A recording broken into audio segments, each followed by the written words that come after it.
The Senate will please come to order. Today's devotional,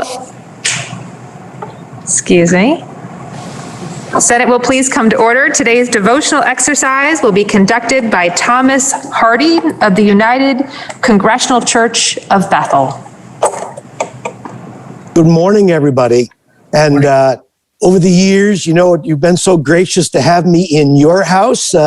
It's kind of interesting to have you here in our house. What I'd like to speak about this morning very briefly is trusting each other, trusting in our own depth of knowledge and character. And what I'd like to emphasize on this is you all are familiar with Martin Luther King's I Had a Dream speech. What you may not be familiar with is that Dr. King always put his sermons on paper and tested them very carefully. He put about 15 hours each week into that work. And when he knew he was going to speak in front of the Lincoln Memorial in Washington, he put hours and hours and hours into the speech. But if you listen to it, when he starts it off, it rings hollow. He's struggling for words, and all of a sudden he stops. He lays aside his speech, and Mahalia Jackson, who's near him, hollers, "Tell him about the dream, Martin." And Martin goes extemporaneous. He uses some of the words he's been using in kind of a stump sermon for the last few months. And we hear those wonderful words that echo biblical terms and others as he talks about justice rolling down like waters and about all God's children being free. What he did was he freed himself to think, to take time to stand back and understand the problems. All of you are in a situation where, especially now, we have to step back and understand what the problems are, give ourselves time to hear and to listen and to trust that we have the knowledge and the strength of character to go forward and to do the things that need to be done for all the children of Vermont. Peace and blessings upon you, and we wish you well in the session today. Thank you for having me here. Thank you. I'll now kindly ask everyone to stand for the Pledge of Allegiance. I pledge of allegiance to the flag of the United States of America. And to the republic for which it stands, one nation, under God, indivisible, with liberty and justice for all. Thank you. Are there any announcements this morning? Seeing no announcements, the following bills being on the calendar for notice and affecting the revenues of the state under Rule 31 are referred to the Committee on Finance.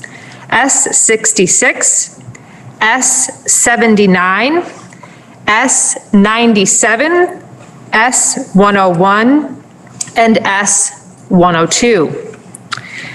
The following bills being on the calendar for notice and affecting the expenditures of the state under Rule 31 are referred to the Committee on Appropriations.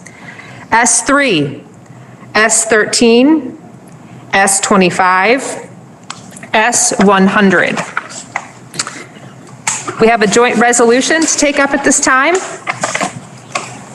JRS 19 relating to weekend adjournment. Please listen to the reading of the resolution.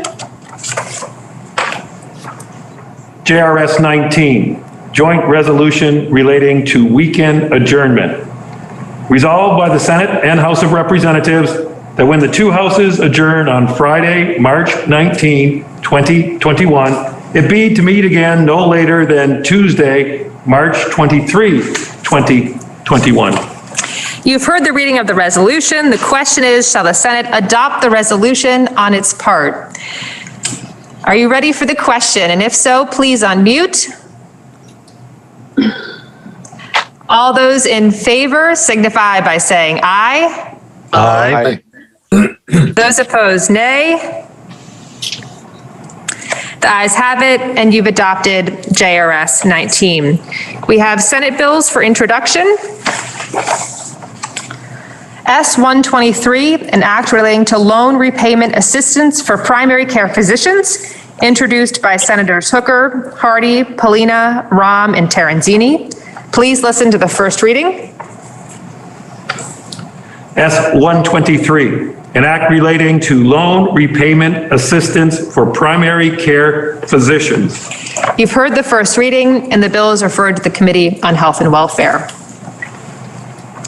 S-124, an act relating to miscellaneous utility subjects, introduced by the Committee on Natural Resources and Energy. Please listen to the first reading.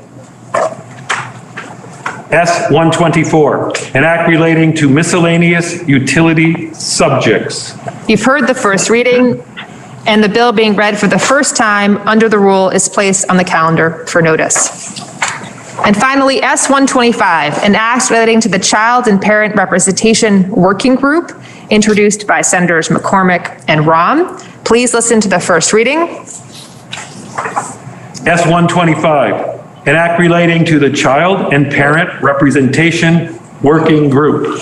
You've heard the first reading, and the bill is referred to the Committee on Judiciary. This brings us to the orders of the day. We have on the calendar for action S-107, introduced on March 9, 2021. It was referred to the Committee on Government Operations, which reports it has considered the bill and recommends that the bill ought to pass. Please listen to the second reading. S-107, an act relating to confidential information concerning the initial arrest and charge of a juvenile. The senator from Windham, Senator White, is recognized for a report of the Committee on Government Operations. Thank you, Madam President. Justice reinvestment has been a priority of this state for the last 10 years. Not to go too far into the weeds, there are many initiatives as a part of that. Many have passed and many are still being developed.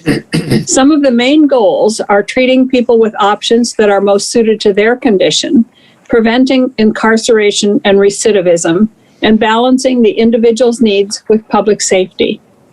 Part of justice reinvestment is acknowledging recent theories of brain development, and as a result, Vermont is in the process of changing the definition of a juvenile to up to age 19, and then in 2022, up to the age 20. The importance of this is that juvenile cases start in family court, where files are confidential, rather than criminal court, where they are public. So here's the problem. There is an arrest of a juvenile. If all the information, including the name, is released, it is in the public.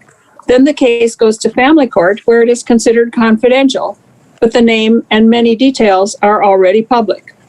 And we know how damaging that can be. It can also be damaging to adults, but here we are only concerning juveniles.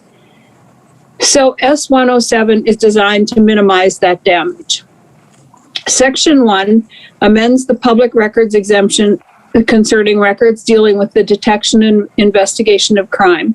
Within that exemption, there is an exception in current law that requires public agencies to release records relating to the initial arrest and charge of a person.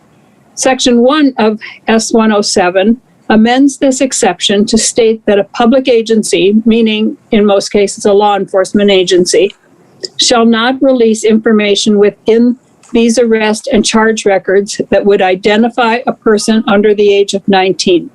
This means they can't say a 16-year-old black juvenile male from Dummerston or a 16-year-old white female from Washington Street in Brattleboro. Those would be identifying characteristics. There is a carve-out in the amendment that will allow public agencies to release identifying information in order to protect the health and safety of any person. This could be the individual himself or others.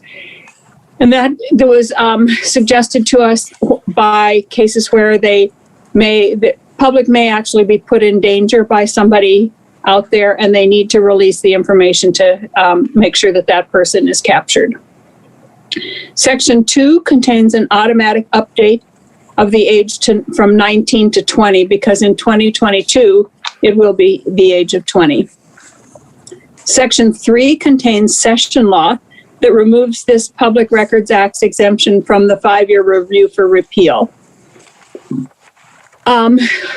Currently, our statutes are silent on the custody of the records. Our public records laws are silent on the custody of records. So Section 4 specifies that once the person is subject to the jurisdiction of the courts, all records relating to that case, including the initial arrest records, the court becomes the sole custodian of those records.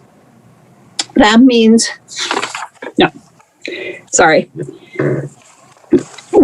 S107 will have no impact on traffic reports and accident reports. It only relates to arrests and charges. Traffic violations are for the most part civil. It has no impact on licensing with OPR, with DCF licensing, with motor vehicle insurance rates. All of these depend on convictions only after due process rather than just on the arrest. S107 is narrowly crafted to only apply to the initial arrest and charge of the juvenile. If there are no charges filed after the arrest, the law enforcement agency responds to the request, keeping identifying information confidential. If the case goes to family court, the law enforcement agency refers requests to the court where records are confidential. If the case is referred to criminal court, the agency refers to requests to the court where the records are then made public. Overall, the bill provides that identifying information contained in an arrest or charge record shall be kept confidential by the law enforcement agency until the time that the charge is made and is referred to court, and then it goes to the appropriate court.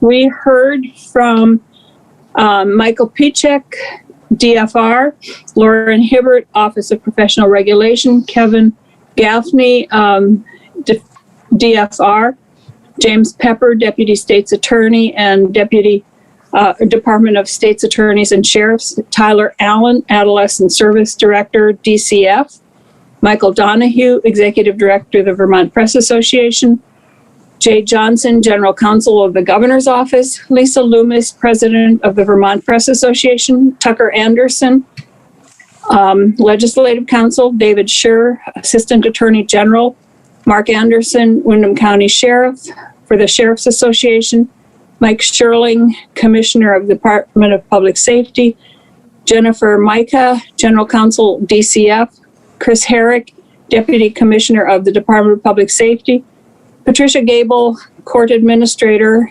and Marshall Paul, the Defender General's Office, Appellate and Juvenile Defender. The vote of the committee was 4-1-0, and we ask for your support. Thank you, Madam President.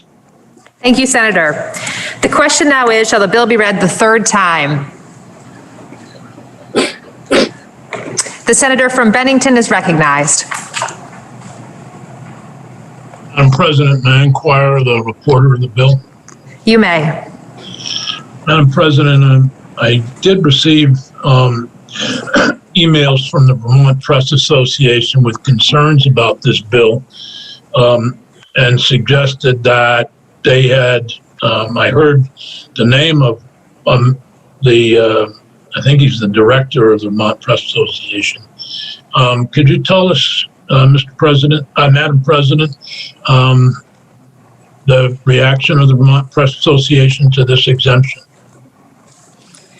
The Vermont Press Association does not want any exemptions to public records requests, so they oppose this, but it is very narrowly defined, and it only relates to the initial arrest and charge record. And if the case goes to criminal court, it will be public and they will have the information.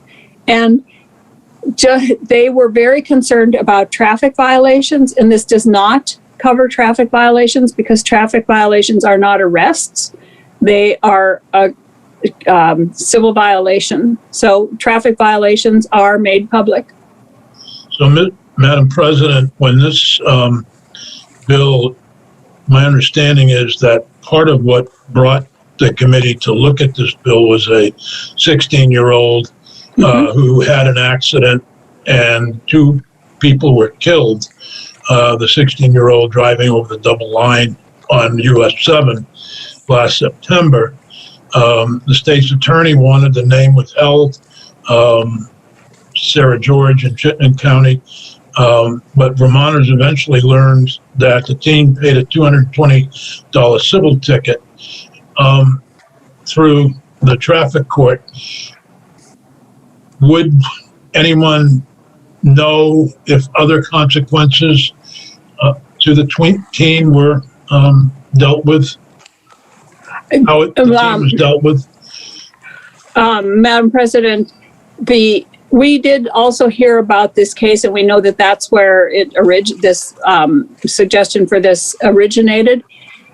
And it was unclear to us whether people were really upset because the person only got a $220 fine from traffic court, or if they were upset because they didn't know the name originally. But if there were charges against this young woman, it would have gone to family court. And those records are confidential anyway. So we don't know if other charges were made and if they went to family court. They clearly did not go to criminal court where they would have been made public. So this wouldn't have affected the ability to know if other charges were made, because if there were charges, they went to a family court where it was confidential anyway. Thank you. Appreciate it. Madam President, this still leaves us with I thank the senator. This still leaves us with somewhat of an incongruity in that if a 16-year-old was involved in a serious offense, one of them being motor vehicles, and might have been placed in a residential program or otherwise dealt with, we would never know. All we know is whatever the traffic offense was. And so the part of the problem, and we recognize that when we raise the age, is that the information available would only be in traffic violations. And it's something that we'll continue to look at, I'm sure. I will support this bill, but that issue will remain, and many Vermonters won't know what happened to that individual other than the $220 fine. Madam President. Thank you, Madam President. Thank you. The senator from Windham is recognized. So it is true, but if the case had gone to family court, as I indicated, we wouldn't know anyway whether there were charges or not. And that is the case right now, with or without this, without this exemption. And if I can, no, I'll leave that. Thank you. That's enough said right now. Thank you. The senator from Bennington is recognized.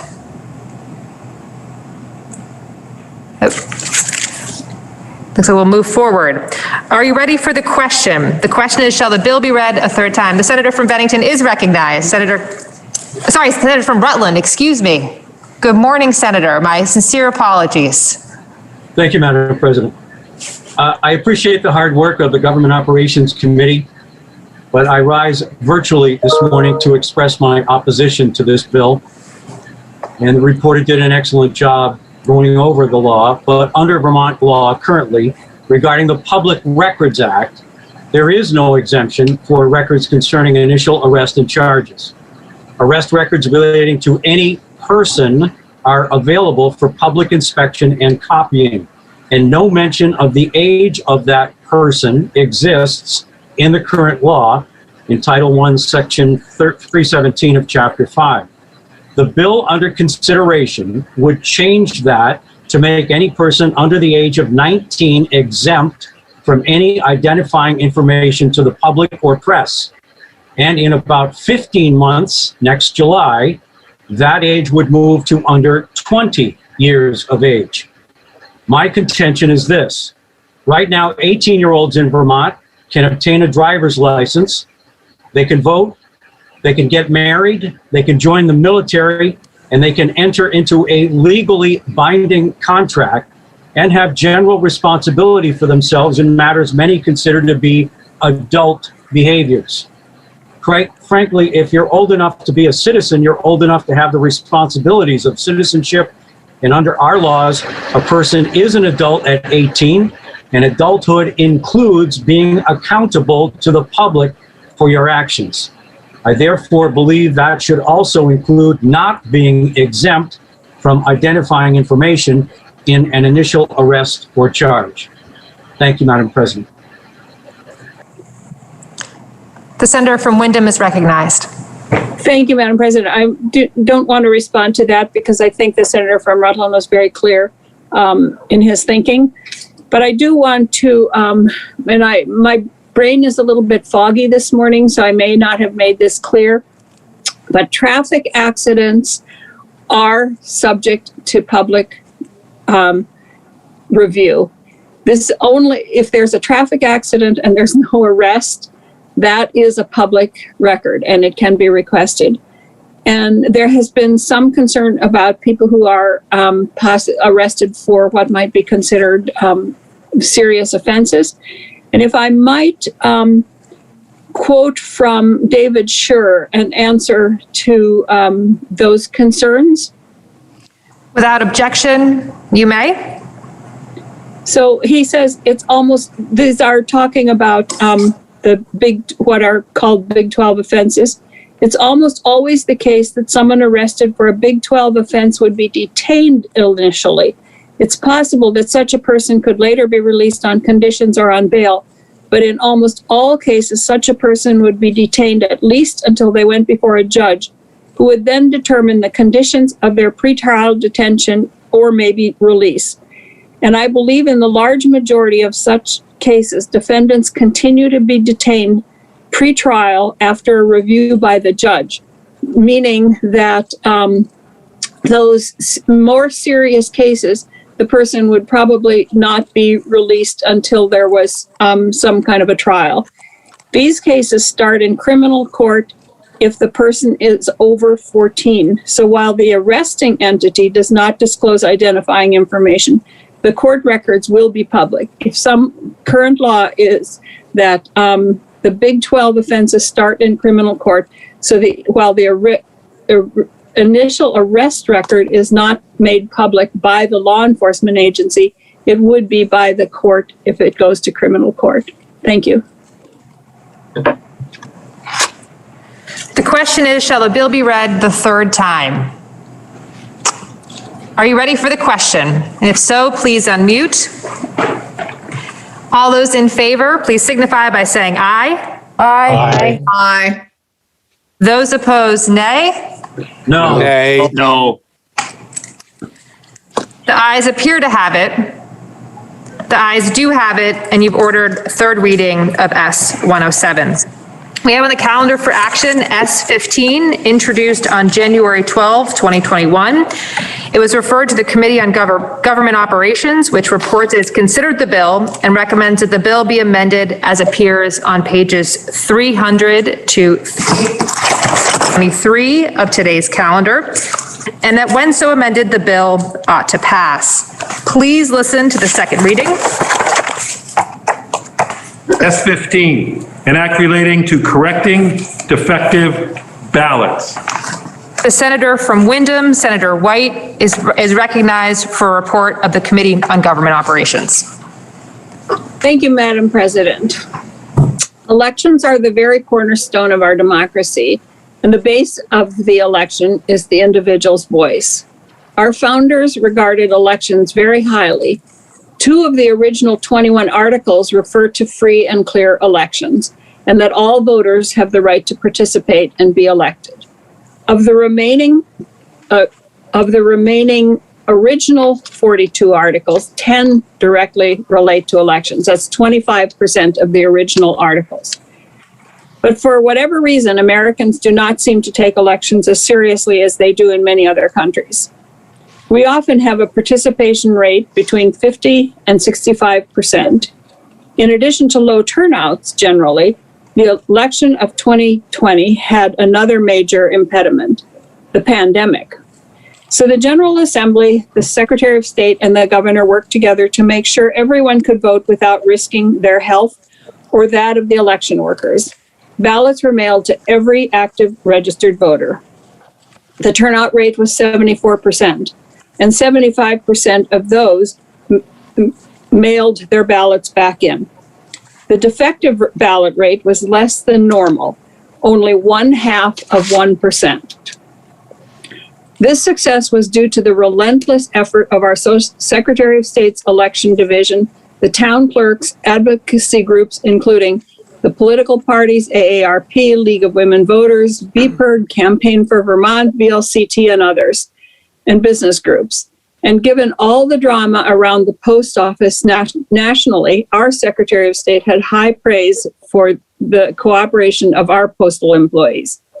There is so much more to say about the 2020 election, but I don't want to go on and on, as I'm apt to do. Almost every odd year, we make some adjustments to our election law. This year, we asked anybody who had a suggestion or request to forward them to our committee. We started with well over 100 suggestions. We reviewed them all and decided to focus on a few technical changes and the mail-out option. So S15 starts on page 300 of today's calendar. Section 1 clarifies the use of nicknames on the ballot. A legitimate nickname is allowed, but those that make statements are prohibited. For example, Elizabeth Beth Olson is permitted, but George Keep the Pets Safe Johnson is not. And there were examples of that in this last election, so it needed to be clarified.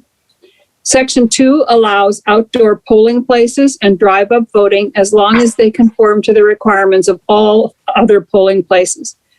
It also allows for the periodic transfer of ballots from outdoor drop boxes to another secure box holding ballots to be counted.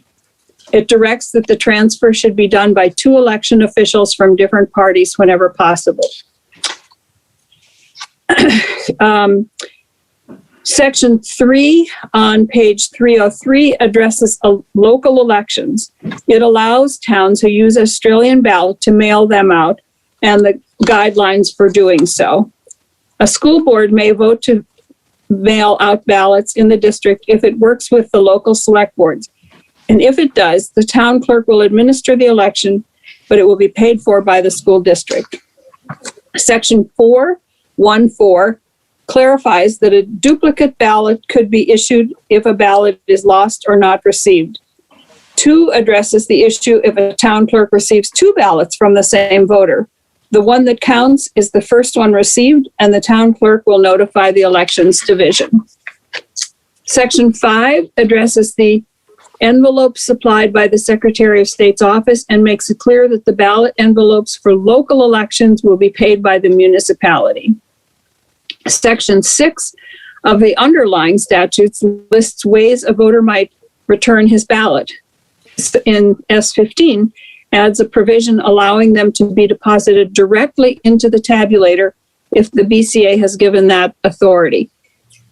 An example is in Brattleboro. Every morning they roll out their tabulator and people can put the ballots right into the tabulator. Many towns would not have the ability to do that because they don't have the staff or the physical setup to allow that. So if the BCA has given that authority, then they can do it. Excuse me. Section 7 on page 305 lays out the details of what is mostly referred to as mail-in. I actually referred to it as mail-out because the voter still has options for returning the ballot. For every general election, the Secretary of State's office shall mail a ballot to every active voter on the checklist. A voter who has been challenged by the town clerk is not considered active and will not receive a ballot. There will be a postage-paid envelope pre-addressed to the town or city clerk where the voter is registered. All costs are to be paid by the Secretary of State's office. This was the process used in 2020, and it worked with very few errors that were quickly resolved. To make sure the address file used is as correct as possible, it will be generated as close to the mailing as possible, but no sooner than September 21st. And the ballots usually have to be mailed out by toward the end of September, so that isn't a lot of time. Section 8 clarifies what happens if a voter transfers his registration after the ballots have been mailed. The new town clerk, upon receiving the transferred registration, will confirm the status of the mailed out ballot. If the voter actually voted that ballot, he will not be issued a new one in the new town. If the voter did not return or receive the one sent, a new one will be issued upon return of the first, or a signed affidavit stating that the voter has not voted.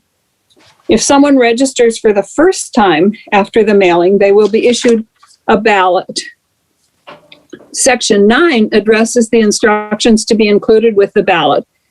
The current instructions could be clearer and more easily understood. So rather than define them in the statute the way we had in the past, S15 removes that action and requires a form prescribed by the Secretary of State's office. And they are currently working on that redesign along with the town clerks and some others. Section 10 begins on page 308, allows a ballot to be cured if the ballot is deemed defective. Later on in the bill, defective ballots are defined and the process for dealing with them. It also adds the ballots can be returned to a secure drop box before the close of business on the day before the election. And it adds that they have to be returned to the polling place by 7 p.m. at the closing of the polls. And I might add that in the 2020 election, 98% of the ballots were returned by the close of the election day. Section 11 is new and defines secure drop boxes. The BCA will decide if they want to use them in their particular town. If they are to be used, they must be on municipal property. If the town has only one municipal property, it must be or only one drop box, it must be at the clerk's office. At a minimum, the drop boxes must be affixed to an immovable object under 24-hour surveillance or within sight of municipal building, be constructed in a way that ballots cannot be removed without tampering with the box, be able to be closed so that ballots cannot be deposited after the deadline. The boxes will be closed at the end of the business day on the day before the election. Instructions will then be posted on the box telling the voter to return their ballot to the polling place on election day. The Secretary of State will provide the drop boxes upon the request of the BCA, and it specifies that who will get it. Like if you have 5,000 registered voters, you'll get 1, 5 to 10,000, 2, 10 to 15,000, 3, 15 to 20,000, 4, and over 20, you'll get 5. The town will also receive one box for each representative district in the town of that, if that number is greater than the above, and it hardly ever will be. Brattleboro, for example, will receive 3 because of population, but they also have 3 representative districts. If there is no such suitable municipal property in each district, an alternative location can be used with the approval of the Secretary of State. Section 12 is repealed. Section 12 of the old bill is repealed because it is replaced by Section 13, which addresses ballot processing and defective ballots. I realize that there's a lot of detail in here, but I think it's important to understand because we're making major changes. Beginning 30 days before the polls open, the town clerk shall open received ballots and determine that the ballot was put in the certificate envelope. And if not defective, the clerk will check the name on the checklist and record the ballot as received. Place it in the secure container marked checked in early voter absentee ballots and transported to polls on election day to be processed. Or they will open the certificate envelope and put the ballot in the ballot box or the tabulator. If the ballot is deemed defective, the clerk will check the name of the record as received, put in the defective envelope. Not later than the next business day, the clerk will mail a postcard that is provided by the Secretary of State to the voter, informing that the ballot was deemed defective and what the voter can do to correct it. If there is a defective ballot within 5 days of the election, it doesn't make sense to mail something. So the clerk will make a reasonable attempt to notify the voter and will record the ballot as defective on the online election management system. Any voter who checks their My Voter site will see that it has been deemed defective and has the chance to cure. C on page 311 makes it clear how the ballots will be processed on election day. It also makes it clear that if the voter was a first-time voter who has registered, pardon me, I seem to have lost the end of my sentence there. Section 14 is mostly technical and cleanup to comply with other changes. It does specify that if the ballots are going to be processed early, outside of normal business hours, there must be notice to the public of the times and locations. The Secretary of State, working with the clerks, will ensure a more detailed procedure. Section 15 on page 314 makes the technical changes by adding secure wherever ballot box appears. It also requires the clerks to mark on the online system those voters who have voted.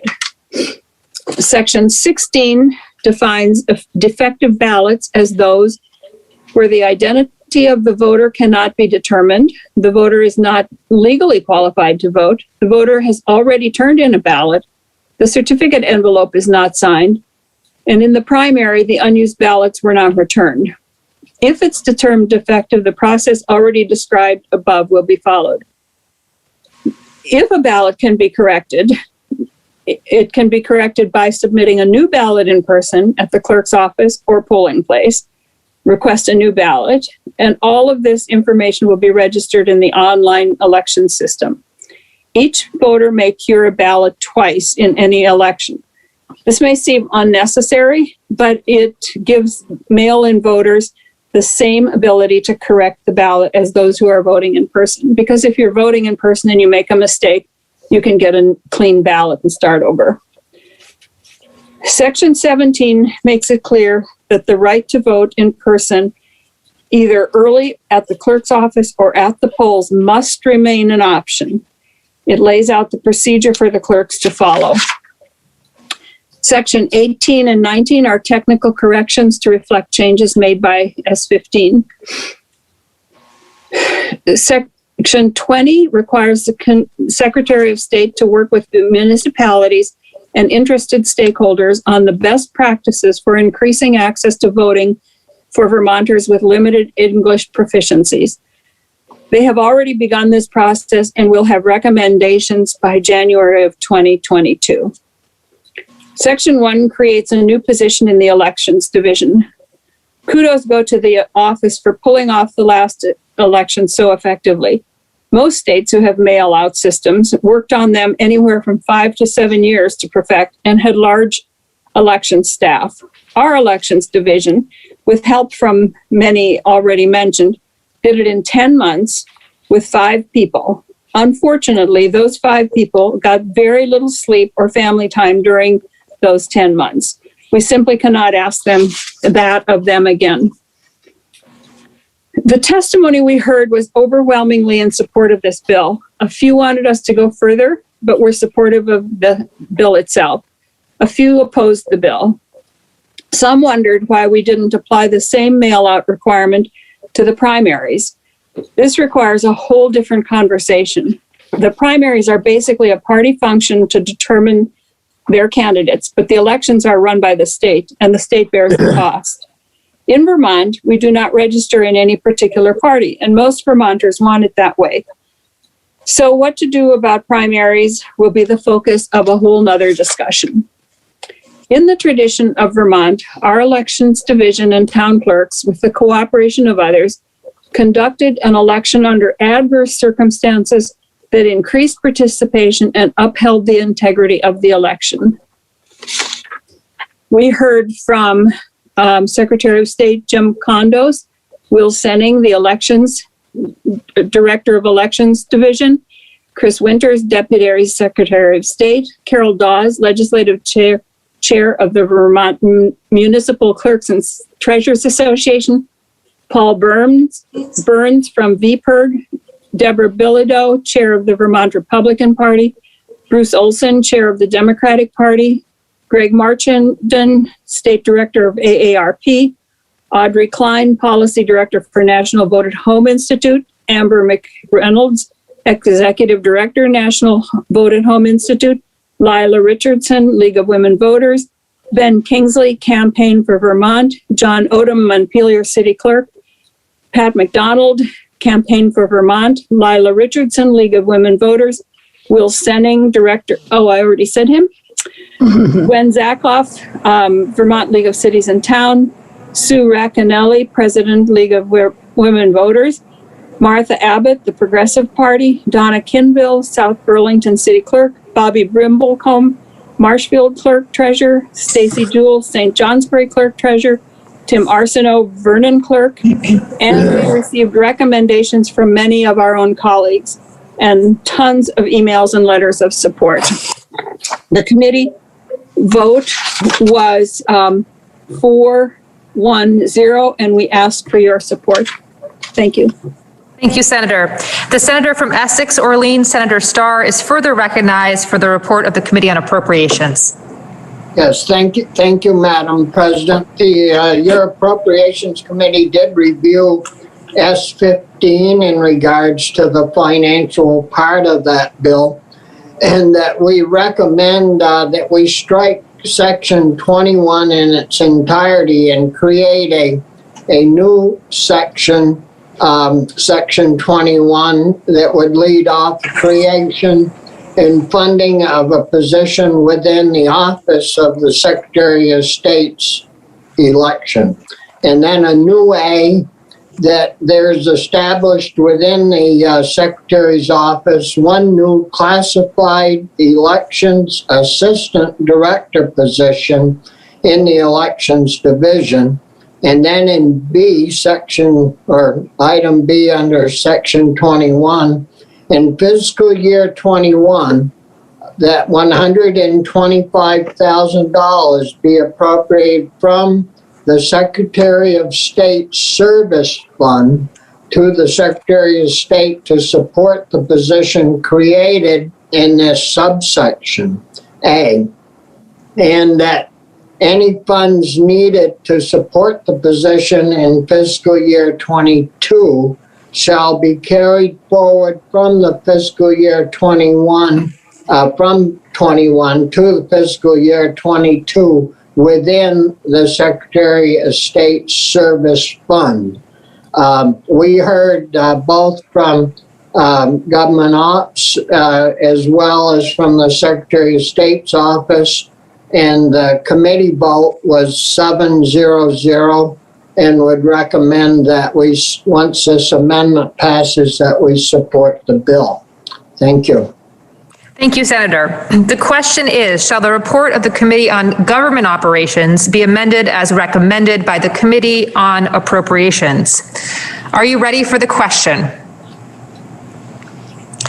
All those in favor, please unmute and signify by saying aye. Aye. Aye. Those opposed, nay. Nay. The ayes appear to have it. The ayes do have it, and you've amended the report as recommended by the Committee on Appropriations. The senator from Caledonia is recognized. Thank you, Madam President. Madam President, the amendment that I am offering today appears on today's calendar on page 320, but the meat of the amendment starts at the top of page 321. This is all under section 10. It is one of the, I guess, strange quirks of politics that when the original mail-out balloting system was suggested, that I voted against it. for a number of reasons, but one of which was I was concerned about the absence of some important measures that would make sure nothing was leaving the impression of impropriety in the bill. And after the vote was taken and the bill became law, I sent a letter to the Secretary of State's office indicating that I had some concerns about some areas. And I'm glad to say that the Secretary of State's office responded with a letter that was sent to all of the ballot clerks in a ballot directive that was to instruct them as to what might happen in the event that there was some concerns about various things. But one of the things that was recommended was the language that you now see here on page 321. This is not my language. This is the language of the Secretary of State's office, with one exception, and that is the word paid, as you see it on line, well, it's under number 1 under subsection E, and again in subpart 2. The upshot of it is there are two things that this does. First, it says that no candidate who appears on an election ballot shall go around and pick up ballots unless, in order to drop them off at the town clerk's office or in a ballot box, unless that person is actually returning their own ballot or the ballot of an immediate family member, as is defined in this amendment, or is returning the ballot of a voter for whom that person is a caretaker, and the caretakee, if you will, has requested their assistance with the return, or they are operating within the functions of their justice of the peace responsibilities. The second thing it does is it says the same thing about paid campaign staffers. Now, the amendment also says, and this again is the language of the Secretary of State, that the clerk or other local election official, in accepting the return of ballots, shall not be required to enforce the provisions of this amendment, but has one responsibility, and that is to report any suspected violations to the Secretary of State's office, who in turn shall refer them to the Attorney General's office for investigation. It is the language, again, from the Secretary of State's office that was delivered in the 2020 election via a ballot directive, and I am happy to see that that was included in the 2020 campaign. Madam President, my intent here is quite simple: to make sure we are all giving the public the impression that we are doing our level best to remain above any appearance of impropriety. I am not suggesting by any stretch that any impropriety has occurred in the 2020 election, and I hope that we have that same situation going forward should this bill become law. It is important enough to me, Madam President, that we make that public statement in such a way that it is very clear who is supporting this bill, and would therefore ask for a roll call on the amendment. Thank you, Madam President. Thank you, Senator. The senator from Windham is recognized. Thank you, Madam President. The Senate Government Operations Committee heard the testimony from the senator from Caledonia and supports the amendment. Thank you, Senator. The senator from Chittenden is recognized.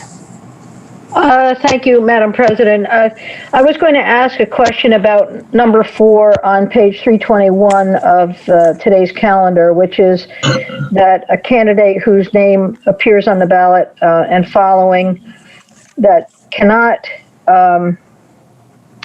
it looks like cannot return the ballots unless the person is a justice of the peace, performing his or her own duties.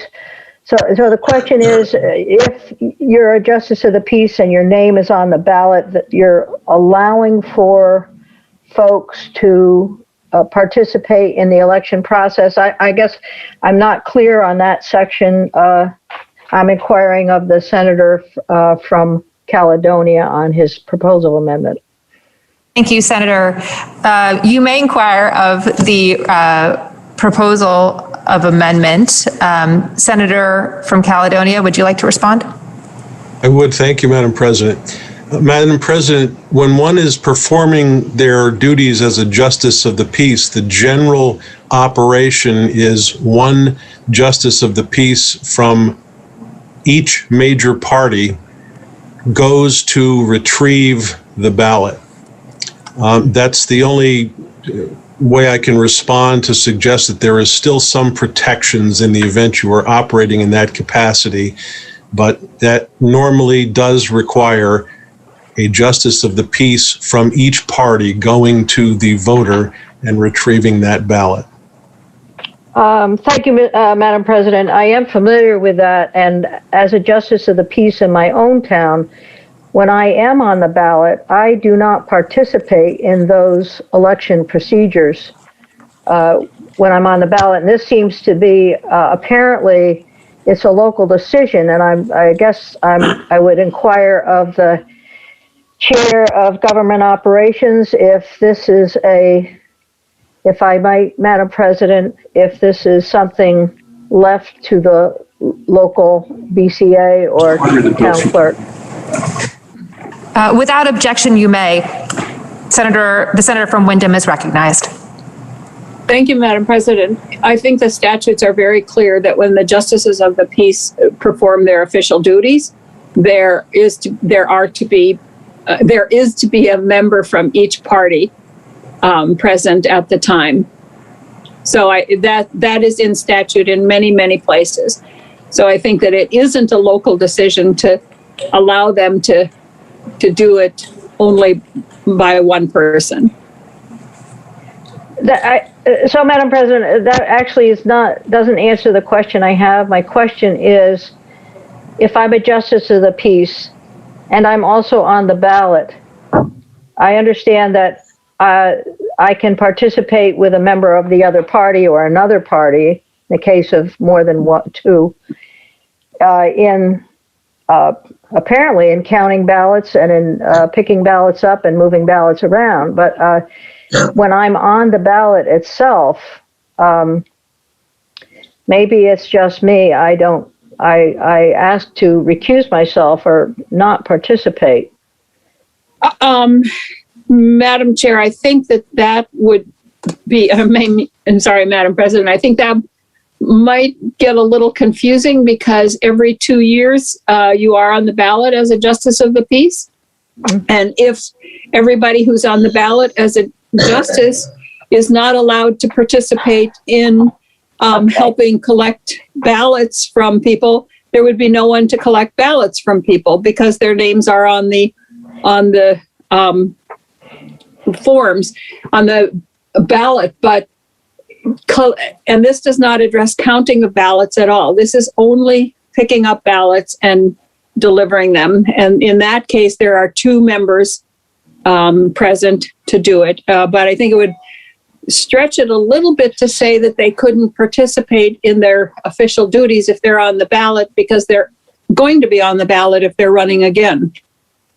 So, Madam President, I think I should clarify even further. So if I'm on the ballot running for the Senate and I am a justice of the peace, then I can participate as a justice of the peace. But if my name is on the ballot as a position in the Senate, then should I also be participating? That really is the question. I'm sorry I didn't clarify it more explicitly.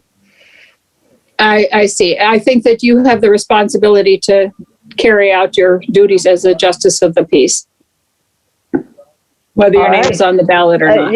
Thank you, Madam President. I now have more work to do during elections. The senator from Chittenden is recognized. Thank you, Madam President. May I interrogate the presenter of the amendment? You may. Madam President, you've made a distinction here about a paid campaign worker. Could you help us understand why you felt that was important? Actually, Madam President, that word was suggested by Senator Polina on the committee. And it was also brought up, I believe, by Senator Rahm, that there are lots of people who work with a campaign, that only some of them are paid, but there could be lots of people who might be interpreted as some kind of a campaign staff member who are volunteers. There really wasn't any way to draw a broad enough umbrella to cover everyone and be, I guess, satisfactory in my own mind that there was a way to cure the question that you're raising. But I think this discussion is very fair, that all of us who may have campaign staff, whether they are paid or volunteers, the message should be sent out that we need to be careful on what kind of an appearance of impropriety we may be leaving if we are directing volunteers to go and retrieve ballots. But the word paid was placed in there at the specific request of one of your colleagues. So to be clear, a volunteer from a campaign would be allowed to collect a ballot. That is true. And what about a paid member, somebody working for one of the political parties? There isn't anything that prevents that from happening by law. It's fair game for all parties to design whatever structure they want in order to go out and make sure people are voting. But that is not addressed in this amendment. And what about, so then a paid campaign staffer is barred from going to somebody's door and collecting a sealed envelope, but they could get on the phone, round up 10 volunteers who could all go take this make this happen in a way that you're suggesting is not right, but you haven't found the words to bar it. Is that fair, Madam President? Yes, I would say, Madam President, it is a fair statement, but when a paid staff member solicits volunteers, the question then becomes, is that volunteer technically a staff member, or are they simply a volunteer working to help out a candidate? It's a very difficult cakewalk, and I frankly don't know how to get to the bottom of it, but in order to make sure people were comfortable with this particular amendment, I agreed to put in the word paid. I'm not sure that we can do much further other than trying to parse down differences between who's a volunteer and who's actually classified as a staff member. I thank the senator. Madam President, I find this deeply concerning and borderline offensive. A ballot, in order to be turned in, is placed in an envelope, signed by the voter. Now, that is, if we're talking about the concern that campaigns are forging signatures, well, we're in a totally another area of impropriety. I have, before I was elected, volunteered on campaigns. I don't believe I've ever been paid when I've done this, and collected ballots. And I can promise you that voters are more often than not extremely grateful to have the assistance because they have had time slip away and are concerned that their ballot may not count. I have collected them taped to doorways, signed, by the way, and sealed, right? I have knocked on doors where somebody was expecting a volunteer from a campaign to show up. They're, happy to, again, deal with their ballot, sign it, seal it, and hand it over.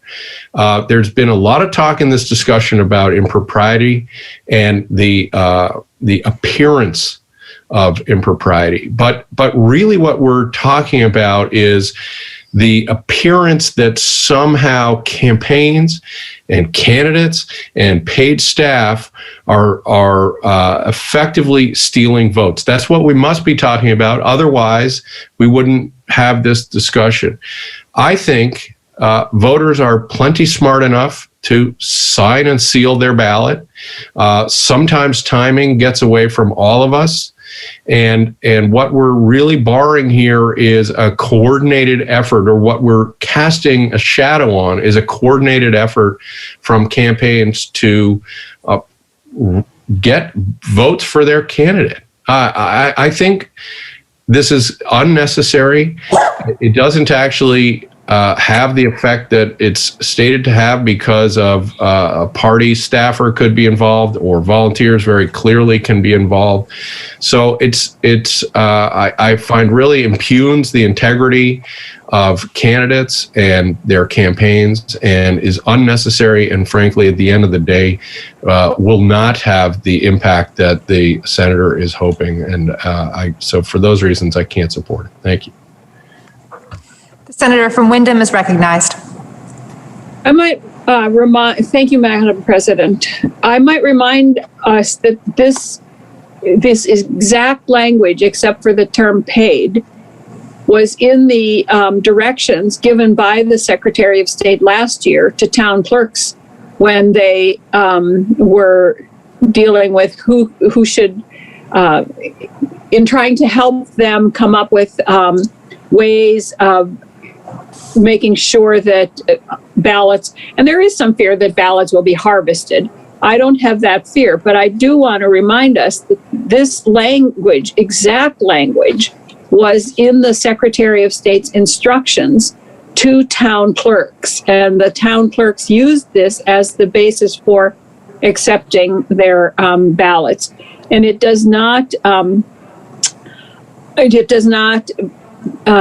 prohibit volunteers from collecting ballots at all, just paid staff. And I understand that that is an issue, and it might look like we're impugning the integrity of the elections, but I do want to remind us that these were the instructions given to town clerks last year by the Secretary of State's office. The senator from Chittenden is recognized. Thank you, Madam President. I apologize for dragging this out. I do think it's worth noting that the instructions we all had last year came under an intense period where we were quickly assembling a rather dramatic change in the way Vermonters vote as a standard, outside of the standard. What we're doing here is establishing a standard. We have a little more time, a little room to breathe as we set this up. And I just continue to believe that we're not doing ourselves or the public discourse any favors if we suggest that simply having the different types of people hand in sealed envelopes dictates whether or not we want to count those ballots as valid. But thank you. The senator from Caledonia has requested a roll call vote. Are you ready for the question?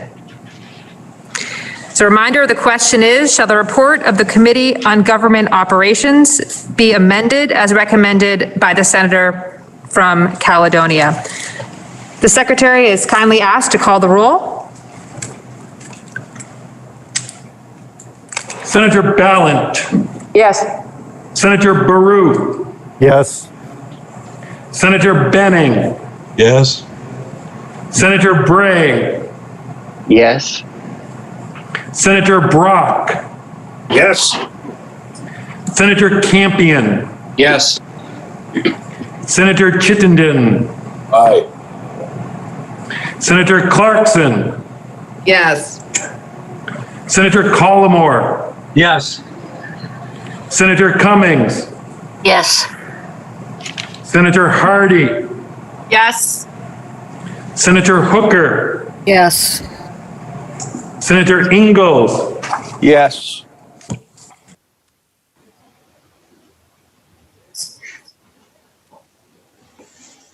Yes.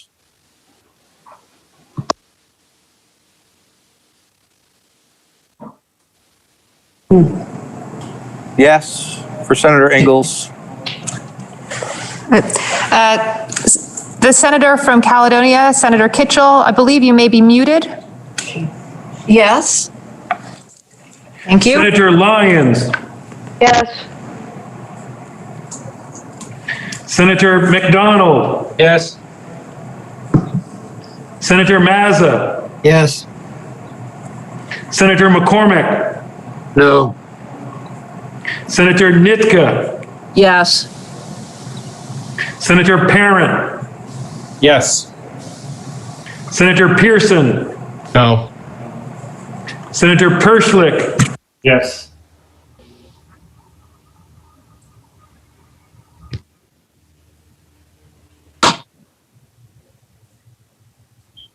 You muted.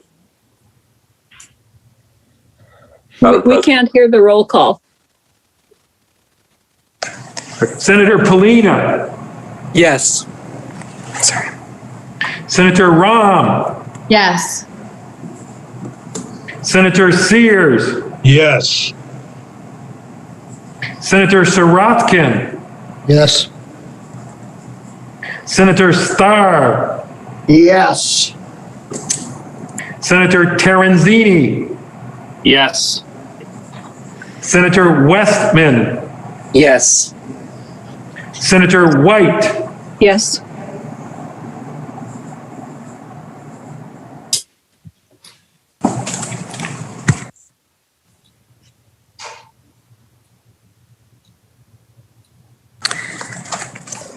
Please listen to the results of your vote. The ayes, 28, the nays, 2. And you have amended the report of the Committee on Government Operations as recommended by the Senator from Caledonia. The Senator from Franklin is recognized. Thank you, Madam President. The amendment I offer today, I'm actually going to respectfully request leave from the Senate and withdraw until tomorrow. I do this not because we won't offer this amendment tomorrow, but the chair of the committee was unable to partake in some of the work we did on it last week. So we're planning to do so this afternoon. So with the support of the body, I request leave and hopefully be back tomorrow. Thank you, Senator. The question is, shall the bill be amended as recommended by the Committee on Government Operations as amended? Are you ready for the question? The Senator from Chittenden is recognized. Thank you, Madam President. May I inquire of the presenter of the bill? You may. Madam President, I think this is an excellent advance to have permanent mail ballots. And in my other work, I've had the chance of sitting on panels with Amber McReynolds, who you cited was one of the national leaders on this, and I've learned a lot listening to her. And so two questions arise. One is, in other states that have made this change, they do two things that I'm curious if we're contemplating here.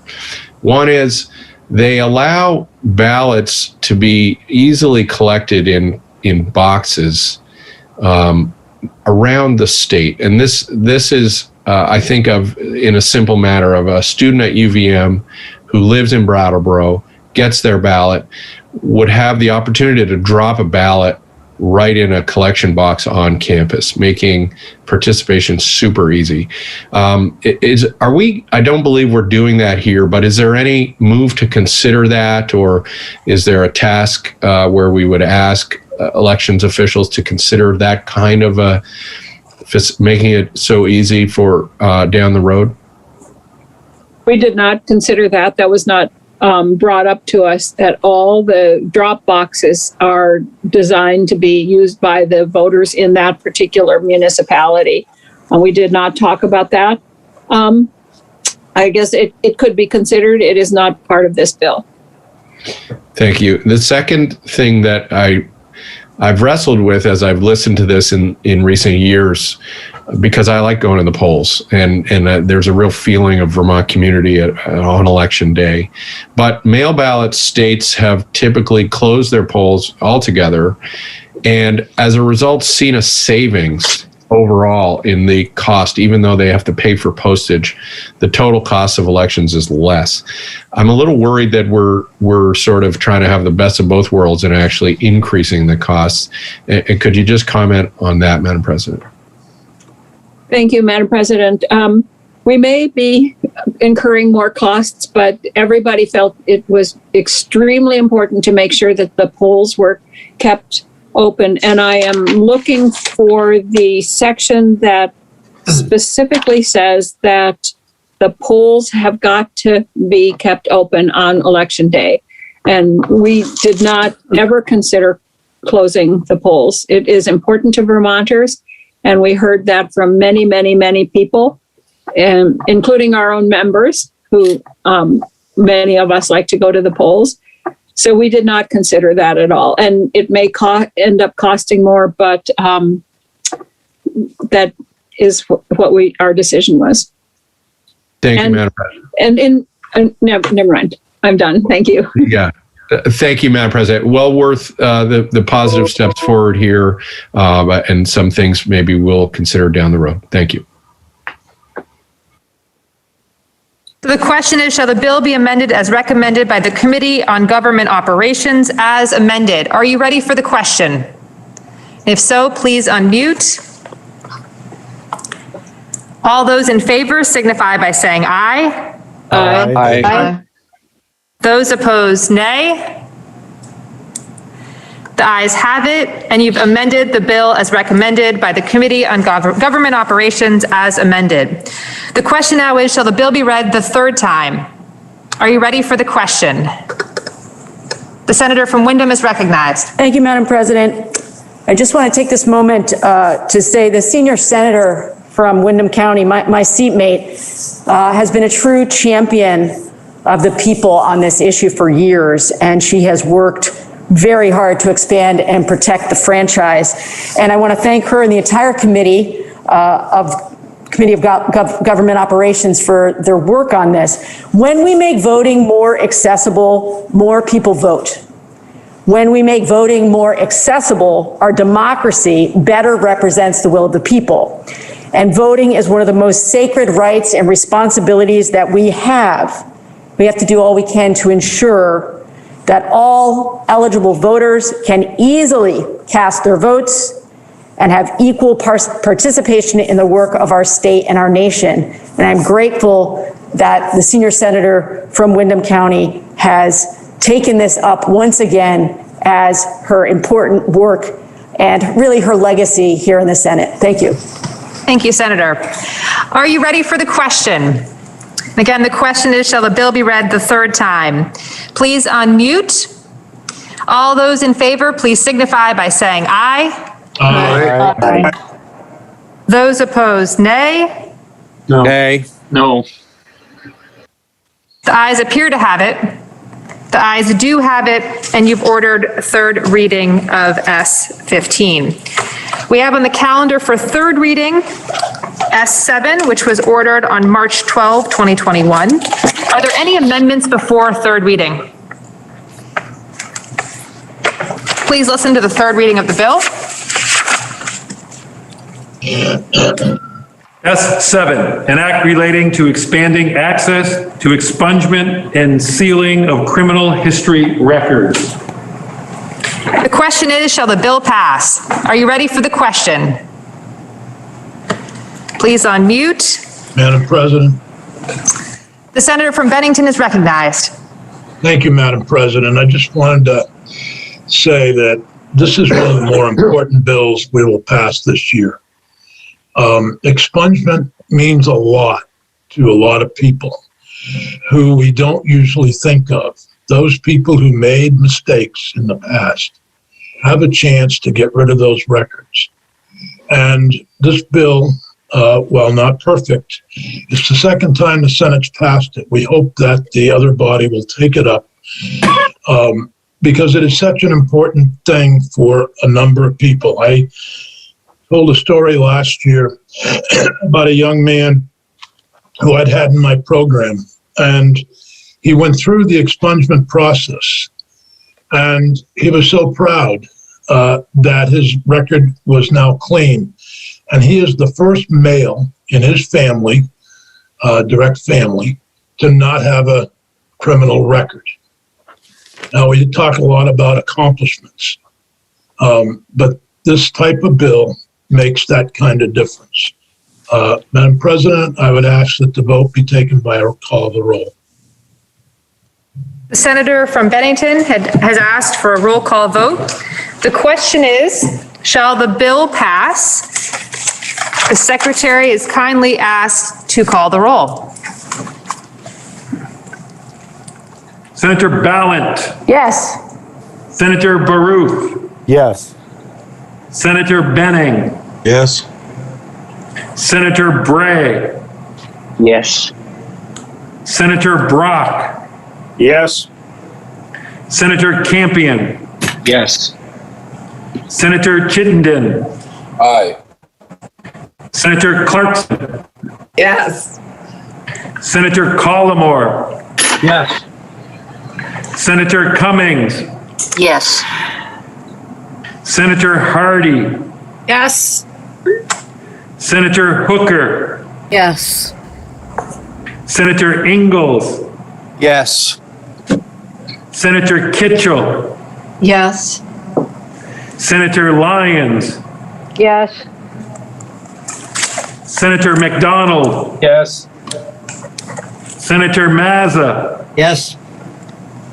Senator McCormick. Yes. Senator Nitka. Yes. Senator Parent. Yes. Senator Pearson. Yes. Senator Perschlick. Yes.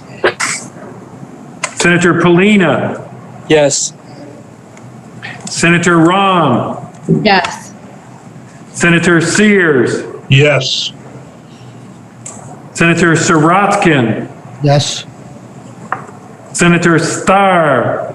Yes. Senator Terenzini. Yes. Senator Westman. Yes. Senator White. Yes.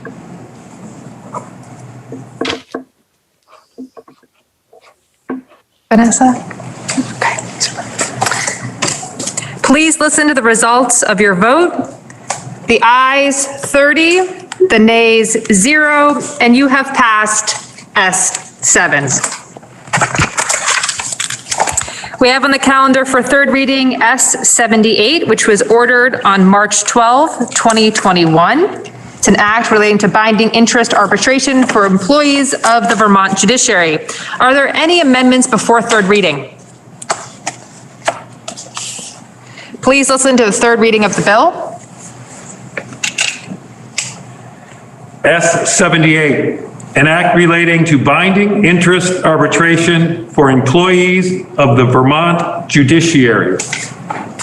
The question is, shall the bill pass? Are you ready for the question? Please unmute. All those in favor signify by saying aye. Aye. Aye. Those opposed, nay. Hey. The ayes appear to have it. The ayes do have it, and you've passed S78. This completes the orders of the day. Senator from Windham is recognized. Thank you, Madam President. Pending announcements, I move that the Senate adjourn until 12:30 tomorrow, Wednesday, March 17th. The senator from Windham has moved that subject to any announcements, the Senate do adjourn until Wednesday, March 17th at 12:30. Are there any announcements? The senator from Essex, Orleans is recognized. Yes, thank you, Madam President. Senate Ag will meet at 15 minutes, 11:15. Thank you, Senator. The senator from Addison is recognized. Senate Natural Resources will meet at 11, please. Thank you, Madam President. The senator from Chittenden, Senator Sirotkin, is recognized. Thank you, Madam President. Senate Economic Development will meet at 11. Thank you. The senior senator from Chittenden is recognized. Thank you, Madam President. Senate Health and Welfare will meet at 11 o'clock. The senator from Grand Isle is recognized. Madam President, Transportation will meet at 11:15. Thank you. The senator from Windham is recognized. Thank you, Madam President. Senate Government Operations will meet at 1:15. The senator from Caledonia, Senator Benning, is recognized. Thank you, Madam President. Institutions will meet at 1:30. The senator from Windsor is recognized. Thank you, Madam President. The Senate Democratic Caucus will meet at 12:15. For the public, the link to that meeting is on the legislative website under announcements. Thank you. Thank you. The senator from Bennington is recognized. Thank you, Madam President. Senate Education will meet at 1:45. Thank you. The senator from Windham is recognized. Thank you, Madam President. Just by way of announcement, S30, which is on notice for tomorrow, we will not be taking up tomorrow. We'll be taking up on Thursday. That's simply because we anticipate some absences and we want to make sure everyone who wants to be present for that floor debate is present. So S30 being taken up for second reading on Thursday. Next thing, please be sure to have a look in your email. We had sent out a message from the Pro Tem's office about floor schedule for the rest of the week, trying to anticipate the crunch time in both finance and appropriations. So we'll flag that for you again. And finally, coincidentally, the person who offered the devotional today was Thomas Hardy from the United Congregational Church of Bethel. And I had pulled a quote from novelist Thomas Hardy today, which is so serendipitous. And it is because of the time change, which I had such a challenging time with on Sunday and yesterday. And I know some of my colleagues have as well. So there's a quote from Thomas Hardy on time. Time changes everything except something within us, which is always surprised by change. Thank you, Madam President. Thank you, Senator. Hearing no additional announcements, the senator from Windham has moved the Senate adjourn until Wednesday, March 17 at 12:30. Are you ready for the question? And if so, please unmute. All those in favor signify by saying aye. Aye. Aye. Aye. Those opposed, nay. The ayes have it, and the Senate stands adjourned until Wednesday, March 17 at 12:30.